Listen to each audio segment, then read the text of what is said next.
Halo sahabat anak Indonesia, kembali lagi di Pas Asik, podcast Komnas Anak Seru dan Asik.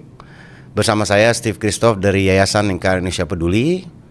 Sore ini kita ada narasumber, rekan saya, mentor saya, Dr. Fathia Kertamuda dari Universitas Paramadina. Beliau juga anggota Dewan Pakar di Lingkar Indonesia Peduli. Selamat sore Bu. Selamat sore. Gimana kabar? Alhamdulillah sehat.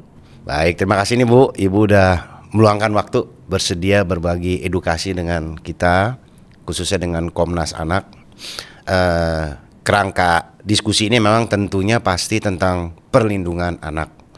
Nah, tema yang dipilih memang keluarga toksik dan bagaimana menghadapinya. Ini menarik gitu Bu, karena kalau dari perspektif kami gitu ya di pencegahan narkoba gitu, pencegahan adiksi, memang banyak klien itu yang punya statement bahwasanya inisiasi penggunaan mereka itu berangkat dari keluarga yang toksik, konon demikian, keluarga toksik, keluarga yang tidak mengerti, keluarga yang always menjudge dan lain sebagainya. Nah mungkin pada kesempatan ini Ibu Fat sebagai praktisi gitu ya, bisa menjelaskan ke kita gitu ya, toxic family itu apa Bu? Oke, baik. Terima kasih Bro Steve. Juga salam buat sahabat anak Indonesia ya. Jadi pada hari ini saya terima kasih diberi kesempatan untuk bisa sharing beberapa hal ya terkait dengan toxic family ini. Nah, sebelum saya bicara tentang apa pertanyaan tadi tentang apa sih toxic family itu, saya berangkat dulu dari family nih. Kalau kita tahu family atau keluarga ini adalah salah satu hal yang penting ya. Mengapa? Kalau keluarga itu adalah fondasi awal seseorang anak dibentuk ya. Kemudian juga menjadi pembelajaran. Jadi tempat belajar anak itu adalah keluarga. Nah, keluarga ini tentunya akan menjadi tempat anak untuk tergantung kepada banyak sesuatu, karena anak tidak bisa berjalan sendiri, tidak bisa bekerja sendiri, tapi juga dia harus diayomi oleh keluarga. Sebagai agent of change itu ada di family-nya. Nah, kalau di dalam keluarga yang seharusnya tempat mereka bernaung, tempat mereka aman, merasa nyaman, tidak ada hal-hal yang ditakuti, tiba-tiba keluarga itu secara sistem tidak berfungsi, akan muncul yang namanya toxic family. Nah, kalau dalam istilah psikologi itu adalah dysfunctional family. Nah, apa sih dysfunctional family atau toxic family itu? Adalah di mana situasi keluarga yang tidak berjalan sesuai dengan fungsinya. Maksudnya, kalau seorang ayah ya dia berfungsi sebagai ayah, perannya sebagai ayah. Ya, terus ibu ya tentu sebagai ibu. Kalau ayah bisa bekerja, kemudian mengayomi, melindungi keluarganya, kemudian juga tentu berperilaku menjadi contohnya. Nah, kalau ibu tentu sosok yang sangat-sangat memberikan kasih sayang, tempat anak meraih rasa aman, itu ya. Nah, kemudian, kalau fungsi-fungsi ayah dan ibu itu tidak berjalan dengan sesuai, maka akan muncul banyak hal yang terkait dengan ketidaknyamanan seorang anak untuk tinggal di keluarganya itu. Nah, begitupun anak juga punya fungsi, dia punya peran, bermain perannya seperti apa. Nah, anak berperan sebagai anak yang patuh, dalam tanda petik patuh dalam hal-hal yang positif, baik gitu ya. Nah, sehingga ingin berkembang secara psikologisnya, kemudian juga secara fisiknya gitu ya. Tentu anak butuh gizi, nutrisi, tidak hanya nutrisi fisik, makanan, tapi nutrisi psikologisnya itu. Nah, kalau itu tidak berjalan, maka muncullah yang namanya toxic family, dysfunctional family dalam istilah psikologi. Seperti itu kalau kita melihat bahwa banyak faktor yang nanti juga bisa bagaimana cara faktor yang bisa mempengaruhi seseorang kenapa tidak berfungsi secara baik. Oke. Nah, menarik nih Bu. Jadi kalau kaitannya sama, balik lagi tadi ya, kerangka kita ini kan perlindungan anak. Jadi keluarga ini memang semestinya dia menjadi wadah di mana anak itu merasa aman. Begitu ya. Dia berproses ya, bertumbuh sesuai masa pertumbuhan dia ya, akademis dia dan lain-lain gitu ya, dimana kasih sayang itu seharusnya dia dapat di keluarga tersebut. Ya, jadi memang menarik karena kalau kita bicara kebetulan saya kan di praktisi adiksi ya Bu, gitu. Memang kebanyakan 90% klien kita itu justru berasal dari keluarga yang baik, gitu kan. Stigma kan selama ini selalu, iya kan, stigma itu selalu kan, oh kalau orang anak menggunakan narkoba atau terlibat perilaku yang tidak sehat lainnya, bully atau misalnya seks berisiko dan lain-lain, atau dia mengalami kekerasan, kadang-kadang kan suka ada judgmental itu kan, ya anaknya anu sih gitu kan, keluarganya broken sih gitu. Tapi kalau di kasus kita kebetulan 90% tuh justru dari keluarga yang utuh gitu ya, utuh gitu. Nah berarti kan kalau utuh tidak broken home, berarti kalau menurut penjabaran ibu nih, ya fungsinya kalau misalnya sebagai mesin itu mungkin akinya lemah atau ya misalnya seperti itu gitu kan. Nah jadi faktor apa kira-kira menyebabkan Bu? Oke, sesungguhnya sih kalau kita lihat dari dalam keluarga itu banyak hal yang terkait dengan faktor penyebabnya itu ya. Ketika keluarga itu menjadi keluarga yang toksik ataupun tidak berfungsi secara optimal. Itu kalau kita lihat ada sebenarnya 3 poin ya. Yang pertama itu ada neglect, pengabaian. Nah, pengabaian ini yang pertama pengabaian. Nah, pengabaian ini adalah ketika seorang anak nih ya, kalau di dalam rumah gitu ya, seorang anak yang punya prestasi sesungguhnya, dia ingin dapat perhatian dari orang tuanya. Nah, tapi orang tua sering mengabaikan itu. Nah, contoh nih, kalau seorang anak pulang sekolah gitu ya, dia dapat nilai di sekolah tuh nilainya bagus ya, misalnya dapat 8 atau ya sekarang istilahnya 80 atau apa ya. Dia kan pulang dengan semangat senangnya, dia ingin segera bertemu dengan ibunya atau kakaknya atau ayahnya untuk bisa membawa, ini saya dapat nilai bagus mah gitu ya. Tetapi apa yang terjadi? Mamanya atau ibunya yang mungkin tidak fokus dengan apa yang diminta, lagi fokus dengan hal yang lain, dengan kerjaannya atau dengan HP-nya gitu ya. Nah sehingga anak merasa kok saya minta apresiasi tidak dapat. Itu sudah simpel banget. Pengabaian itu adalah sesuatu yang kita atau anak butuhkan tapi nggak dapat. Itu secara simpel, sederhana contohnya. Dan ini banyak terjadi di lingkungan keluarga kita. Awalnya sederhana, hanya mengabaikan gitu ya. Tapi sekali mungkin anak ngerti, oh ya mama lagi sibuk ya, mungkin ada HP, ada berita penting dari HP-nya sehingga tidak memperhatikan saya. Oke, yang pertama. Yang kedua, nah kalau yang kedua itu terjadi lagi. Kedua, mungkin dia masih bisa, anak-anak juga bisa menekan loh ya perasaan. Tapi kalau seperti orang dewasa, kalau banyak menekan, suatu saat akan keluar gitu ya. Jadi tidak ditahan lagi, akhirnya keluar hal-hal yang tidak baik tadi. Nah, kalau kedua, ketiga tetap begitu, akhirnya anak apa yang terjadi? Anak tidak akan mau lagi menyampaikan kepada orang tuanya. Udahlah, saya dapat berapapun orang tua saya nggak perhatian sama saya. Ya sudah, buat apa saya lapor lagi? Nah itu sederhana tapi membekas di hati anak. Neglect, mengabaikan. Itu yang pertama. Nah yang kedua itu adalah abuse. Kita tahu, kekerasan. Nah ini memang banyak ya sekarang lagi tumbuh, dan kalau dari data kemarin BPS Statistik 2023 itu datanya itu menurun katanya gitu ya. Menurun untuk yang KDRT di rumah tangga. Tapi kan tetap aja tinggi, walaupun menurun tetap ada dari 7.000 sampai sekarang ini 5.000, sekitar 5.000 lah kekerasan dalam rumah tangga. Nah kekerasan rumah tangga atau kekerasan itu ada banyak bentuknya juga, yang nanti bisa menjadi faktor penyebab terjadinya toxic family. Nah kekerasan yang sering yang bisa kita lihat itu adalah fisik, pemukulan, cubit, kelihatan secara fisik kelihatan. Ya ada yang merah, benjol segala macam. Itu bisa kita lihat secara fisik, dan mungkin secara medis atau pengobatannya bisa kita lakukan secara cepat ya, diobati, diinikan. Tetapi ada kekerasan yang sangat-sangat susah untuk kita lupakan, yaitu kekerasan psikologis atau kekerasan psikis maksud saya. Nah inilah kekerasan psikologis ini tidak ada tanda-tanda fisik, tidak terlihat. Anaknya mungkin biasa aja seperti tadi. Sudahlah mama mungkin lagi sibuk, atau udah deh saya nggak akan lagi. Secara psikologis itu dia sudah dapat kekerasan secara psikologis. Nah itulah yang tidak bisa dilihat secara kasat mata, kekerasan psikologis itu. Nah, itu mungkin nanti bisa diuraikan ya kecerdasan psikologisnya itu. Ini kita lihat faktor dulu. Nah, yang terakhir itu adalah, yang ketiga itu adalah role model negatif. Jadi orang tua, parents ya, parenting tadi kan. Nah, jadi kalau kita melihat tadi definisi atau pengertian keluarga itu adalah jadi role model yang baik ya, tempat anak nyaman ya untuk hadir di lingkungan keluarga. Nah, kalau modelnya tidak baik, negatif, itu tidak, tanpa disadari itu terbentuk pada diri anak itu sendiri gitu ya. Mungkin anak nggak sadar bahwa dia, ya saya ngikutin orang tua saya kok yang modelnya seperti ini. Menurut dia di luar itu aman.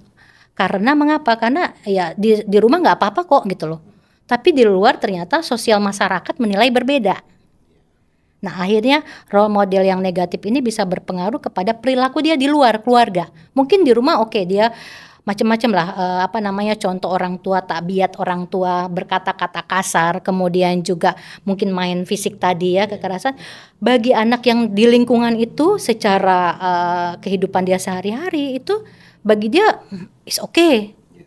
Tetapi ketika di luar ternyata itu masuk dalam kategori faktor yang bisa menyebabkan dia nanti menjadi sosok yang toksik juga ya, bisa negatif juga ke depannya. Ya, dia mereplikasi itu gitu Bu ya. Iya. Karena dianggap perilaku itu di rumah biasa saja. Orang tua biasa melakukan kekerasan, sehingga dia membawa perilaku itu juga di lingkungan dia gitu nantinya ya. Iya, di luar dia. Itu sih yang kalau saya bisa melihat dari bagaimana faktor penyebab. Iya, saya setuju, karena ada juga pernah di satu diskusi gitu ya. Jadi kita fasilitasi satu dialog keluarga. Jadi ada orang tua yang jadi dia tidak reken nih Bu. Jadi misalnya ini si adik nih akhirnya jadi pengguna, gitu kan.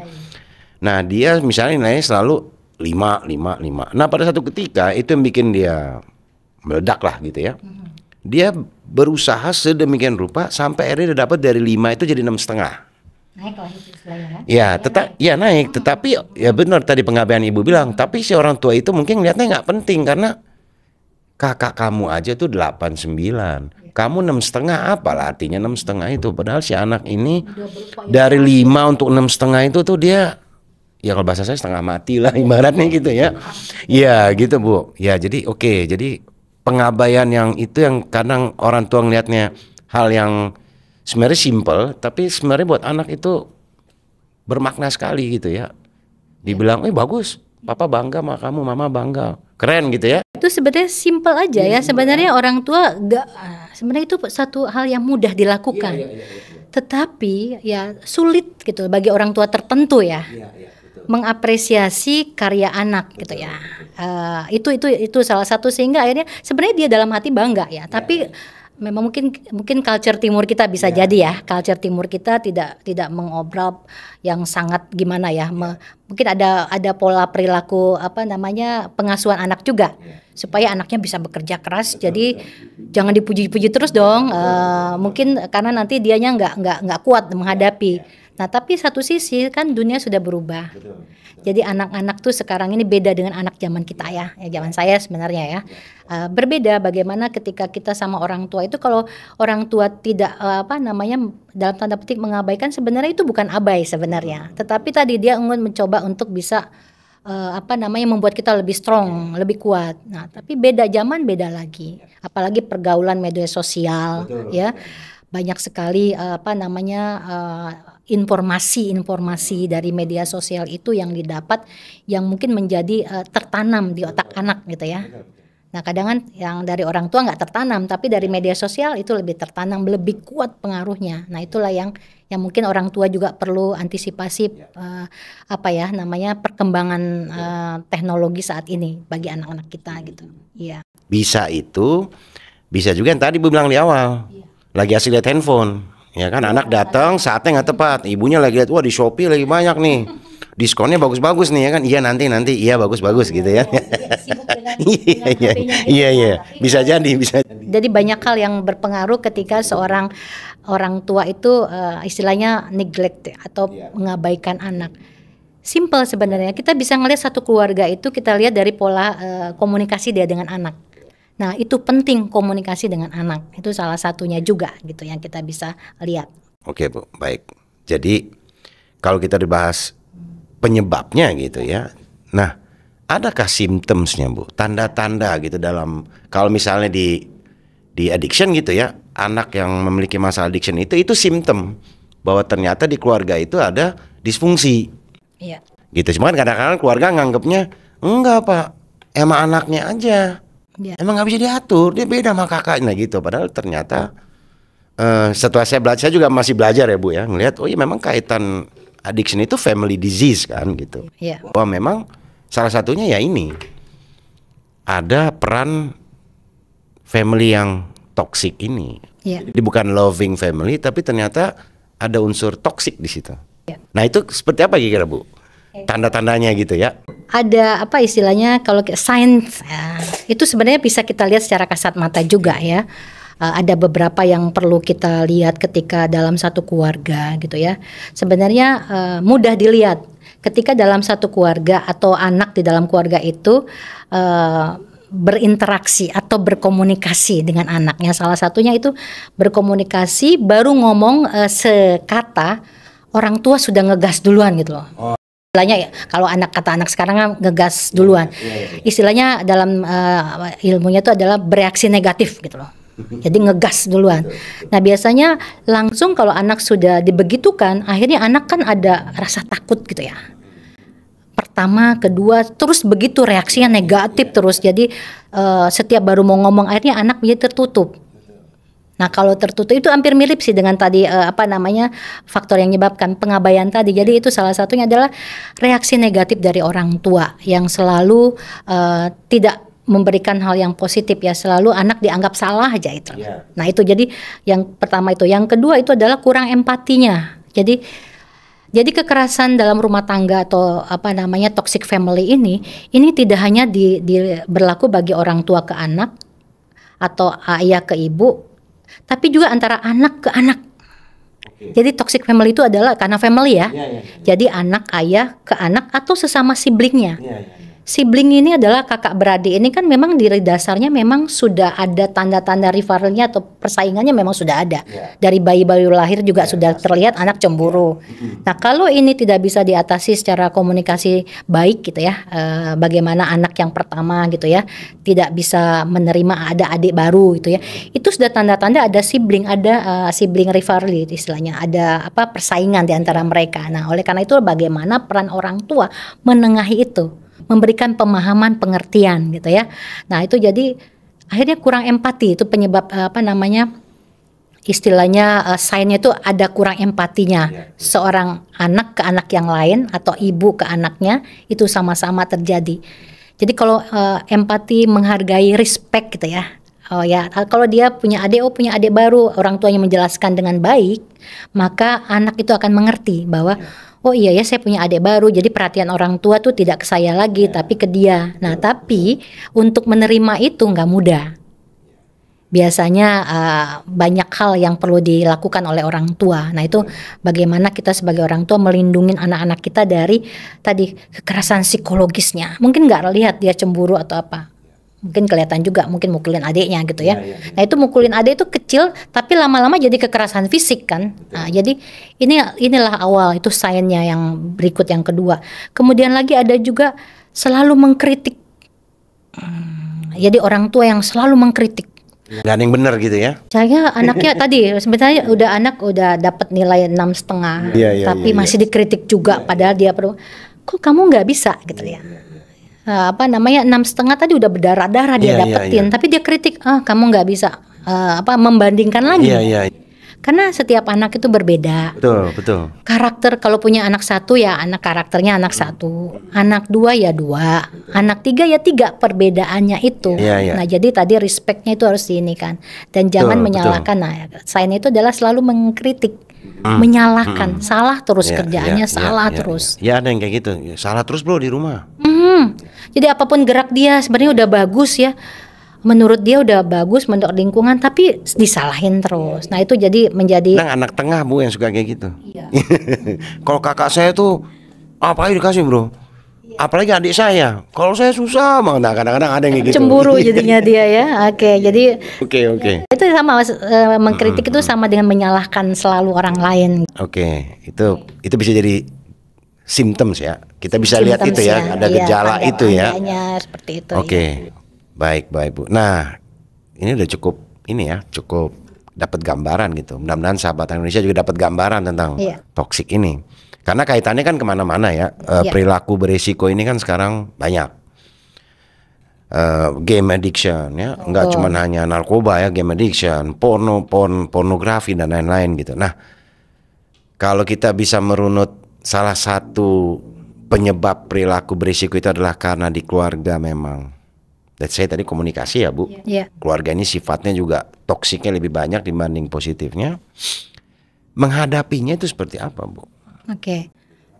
Makanya tema ini saya bilang tidak mengatasi ya, tapi menghadapi. Iya. Mengatasi itu harus penting, agak berbeda istilahnya. Ya, betul. Kalau kita menghadapi berarti kan karena itu proses panjang ya. Betul. Untuk kita membenahi ataupun membentuk nanti keluarga itu menjadi positif kembali ataupun tidak ada toksik dalam family itu kan proses sangat panjang dan itu memerlukan kerjasama semua anggota dalam keluarga itu. Nah, kalau dalam salah satu anggota keluarga tidak bisa bekerja sama, maka itu akan terus berlanjut toxic family itu. Nah, oleh karena itulah kalau dari beberapa yang saya pernah sampaikan di beberapa media, kemudian juga kita sering lakukan webinar segala macam ya, itu ada banyak hal ya. Yang paling penting adalah bagaimana menjaga family strength, kekuatan dalam keluarga gitu ya. Nah, family strength ini banyak hal yang mungkin kita bisa lakukan. Yang pertama adalah keluarga yang bisa beradaptasi, flexibility family gitu ya. Jadi di mana kita melihat bahwa ketika ada kasus, ada permasalahan, ada stres yang menekan, itu menjadi satu awareness-nya dari setiap anggota keluarga. Nah, jadi saya menyapa dulu sahabat anak Indonesia. Jadi banyak hal yang perlu kita lakukan ya, tidak hanya melihat bagaimana proses-proses panjang itu, tapi kita mulailah dulu dari bagaimana menguatkan keluarga kita, memberikan flexibility ataupun komunikasi dalam keluarga yang positif, kemudian juga ada kohesi, ada kesatuan di dalam keluarga. Nah, jadi 3 hal penting ini kalau saya lihat, yang pertama ya, kalau kita lihat flexibility itulah setiap keluarga harus membantu bersama-sama menjaga, mengatasi stres gitu loh.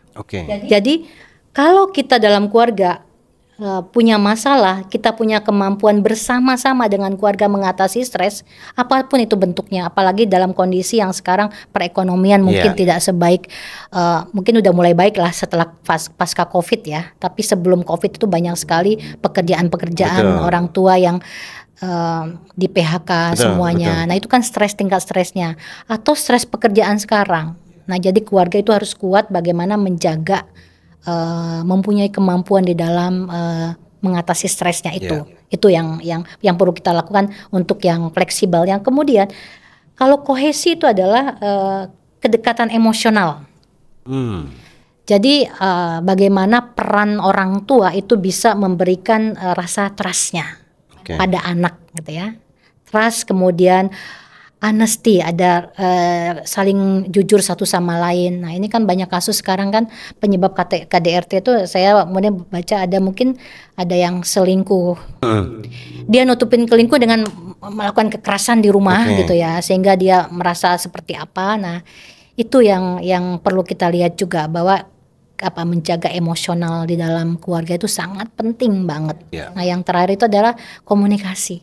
Komunikasi yang positif, yang bagaimana sih positif tadi, tidak ada pengabaian. Kita respon anak kita. Betul. Walaupun hitungan 30 detik deh gitu ya. 30 detik bagaimana kita bisa memberikan apresiasi pada anak kita. Walaupun hitungan 30 detik deh gitu ya.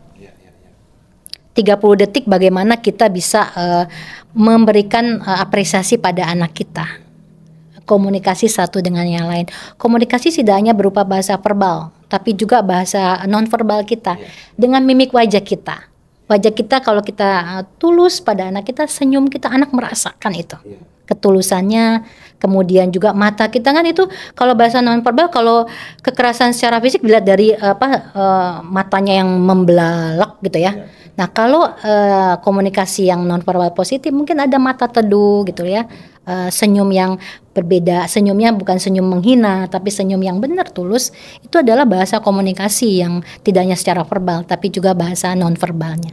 Itu sih yang perlu kita kita terus menerus ya, ini karena kita ada di lingkaran Indonesia peduli, peduli sama anak bangsa gitu ya, sama anak Indonesia.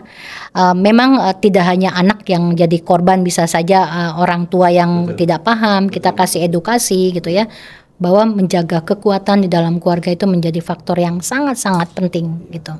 Gitu, Bro. Saya ada juga kemarin teman bercerita, jadi di rumah dia press nih anak gitu kan. Dia tahu anaknya punya Instagram. Nah ternyata Instagram itu kita bisa punya account lebih dari satu. Akhirnya ada saudaranya yang ngasih tahu, coba deh lihat status IG anak kamu. Ya mana, dia baik-baik aja. Enggak, ada satu lagi. Enggak ada, cuma satu. Orang tuanya nggak tahu. Ternyata di status satu lagi itulah anak itu dia explore dirinya. Ya maksudnya dia teenager ya, dia dandan, dia apa. Sementara di keluarganya yang cukup Muslim gitu ya kan. Nggak boleh, you harus hijab, you nggak boleh, nah kayak gitulah. Nah berbeda total. Ya itu kan kalau zaman kita nggak ada, Bu. Kalau kita baby boomers itu nggak ada. Kalau Gen Z sekarang dia macam-macam mengekspresikan dirinya. Jadi saya setuju, Bu. Maksudnya keluarga Indonesia ini perlu, dulu kan ngeliatnya terpisah ya. Kalau anak bermasalah diatasi, orang tua seakan-akan udah paham semua. Ternyata enggak. Saya setuju, Bu. Ibu tadi bilang memang nih keluarga harus diedukasi secara bersama. Karena balik lagi saya suka bilang gini kalau sama orang tua, Pak, jadi orang tua itu kan nggak ada sekolahnya. Jadi ketika anak bermasalah, ya izinkan juga diri Anda belajar, Pak. Gitu. Anak belajar, Bapak juga belajar. Karena nih disfungsi ini terjadinya di keluarga, bukan di kita. Nah kira-kira begitu, Bu. Jadi saya ya terima kasih, Bu. Gambaran Ibu itu jadi kayak melengkapi diskusi ini. Iya, gitu, mungkin satu hal lagi ya, kalau kita lihat cara menghadapi ini bisa mulai dari sederhana aja. Saya selalu bertanya ketika saya menyampaikan di kelas ataupun di mana, sudahkah Anda makan bersama dalam 1 minggu ini dengan keluarga? Simple, sesimpel itu pertanyaannya. Makan bersama ya, atau kumpul bersama mungkin suka, tapi makan bersama. Mengapa saya katakan itu penting? Di meja makan bersama, whatever tempatnya dimanapun, itu adalah ajang untuk saling berkomunikasi satu dengan yang lain. Ayah bertanya sambil makan kan, ayah bertanya gimana sekolahnya, betul. Gimana anak mulai celotehnya muncul. Itu yang agak kurang di saat sekarang ini. Betul. Sehingga apalagi mau duduk bareng, kalau udah permasalahan dalam keluarganya duduk bareng aja nggak nyaman ya. Itu harus dimulai. Betul, memang berat banget gitu ya. Itu selalu saya tanyakan, sudah berapa kali dalam seminggu? Ada yang tidak pernah dalam 1 bulan. Mungkin ya saya katakan mungkin dia keluar kota atau ayahnya bekerja di luar kota, pulangannya berapa bulan sekali. Betul. Nah, tapi ada momen-momen di mana kita wajibkan satu saat untuk berkumpul sama anak-anak. Orang tua hanya mendengarkan dulu deh. Biarin celoteh anak, kadang mereka ribut sendiri. Itu adalah bentuk komunikasi. Kita ngelihat satu anak karakternya, ada yang diam aja. Nah, kalau diam aja mungkin orang tua mulai memancing. Memancing supaya terlibat. Karena kalau 3 anak itu ada anak yang satu pasti diam, yang satu dominan. Jadi anak kita tuh berbeda-beda. Nah itulah yang mungkin perlu orang tua tuh aware gitu ya. Nah betul. Mulainya dari mana ya kita sebagai orang tua mengajak mereka itu. Nah ya kemudian yang biasa juga saya selalu tanyakan, kalau di dalam keluarga itu kan 3 anak kita salah satu aja setiap hari kalau bisa nih upayakan hanya just 5 minutes gitu ya, 5 menit kita bicara ke masing-masing anak itu alone, sendiri. Ya, jadi kita sebelum tidur lah ya istilahnya, atau bebas lah entah pagi, tapi 5 menit itu intens kita menyapa anak, duduk bareng walaupun bagaimana, atau satu anak, jadi anak mendapat perhatian. Bagaimana Bu kalau anaknya lebih dari 5? Ya lakukan kalau bisa. Ya mungkin dengan makan bersama itu bisa saja. Tapi kalau dengan mau nggak mau kan memang anaknya banyak. Dan itu akan menunjukkan anak rasa empati anak gitu ya. Jadi anak juga bahwa orang tua saya tidak abai saya. Jadi yang kita tadi ada faktor yang menyebabkan ada neglect itu, mudah-mudahan itu bisa dihindari gitu. Nah salah satu akhirnya merembet kepada faktor penyebab. Jadi kita punya role model yang positif. Bahwa anak diajak berdiskusi, anak diajak untuk membuat solusi yang terbaik buat keluarganya. Nah itu yang saya selalu sampaikan dan saya mudah-mudahan ya bisa memberikan ya sedikit saja ilmunya ya, mudah-mudahan sharing banyak hal yang menghadapi situasi keluarga-keluarga Indonesia ini. Nah mungkin jelasnya sih ada di buku saya itu ada tentang pembahasan bentuk keluarga Indonesia, gimana menanganinya, kemudian tips triknya bagaimana menghadapi dalam keluarga gitu ya. Nah, jadi banyak hal yang mungkin bisa dilakukan. Nah, mungkin beberapa seminar webinar yang kita lakukan di YLive ya, itu juga terkait dengan bagaimana melakukan komunikasi dengan keluarga. Betul. Dan spesial saya di konseling gitu ya. Nah, jadi konseling keluarga. Jadi banyak beberapa konseli-konseli yang bisa datang untuk bisa menyampaikan situasi keluarganya. Itu yang terus-menerus upaya lah. Jadi saya sebagai praktisi juga sebagai akademisi mencoba untuk membantu ya anak bangsa kita ini yang saya cukup prihatin lah ya. Mudah-mudahan ada perubahan yang lebih bagus. Kemudian anak Indonesia dan keluarganya menjadi keluarga yang sangat akhirnya tuh happiness. Jadi kalau saya lihat ada satisfaction marriage dan happiness family gitu ya di dalam keluarga. Karena banyak proses yang panjang gitu ya. Jadi tujuan kita adalah membuat kepuasan di dalam keluarga, pernikahan dan juga kebahagiaan di dalam keluarga. Itu sih yang mudah-mudahan bisa bermanfaat ya buat Bu. Kita semua. Pasti Bu. Baik, terima kasih Bu Fat. Mudah-mudahan cukup jelas buat sahabat anak Indonesia. Edukasi kita sore ini bahwasanya keluarga toksik itu ternyata perannya tuh semua berperan di situ ya, tidak hanya orang tua yang terlalu dominan tapi juga antar sibling pun bisa terjadi gitu. Nah jadi bagaimana harapannya gitu ya, dengan podcast Komnas Anak Seru dan Asik ini kita bisa berbagi edukasi kepada keluarga Indonesia untuk terus berupaya nih ya membenahi yang bisa dibenahi gitu ya, karena ini menurut Dr. Fathia proses ini cukup panjang gitu ya. Jadi sekali lagi terima kasih Bu ya, sama-sama. Semoga edukasi yang pendek ini bermanfaat ya, ada membantu ya sphere of interest keluarga Indonesia untuk bisa lebih baik lagi, bisa mencapai kebahagiaan yang memang dicita-citakan ketika keluarga itu dibentuk. Jadi sekali lagi terima kasih kepada Komnas Anak dan tim Ibu Fat. Ya, terima kasih. Sampai jumpa. Sampai jumpa. Salam anak Indonesia. Salam anak bangsa. Oke. Terima kasih. Terima kasih.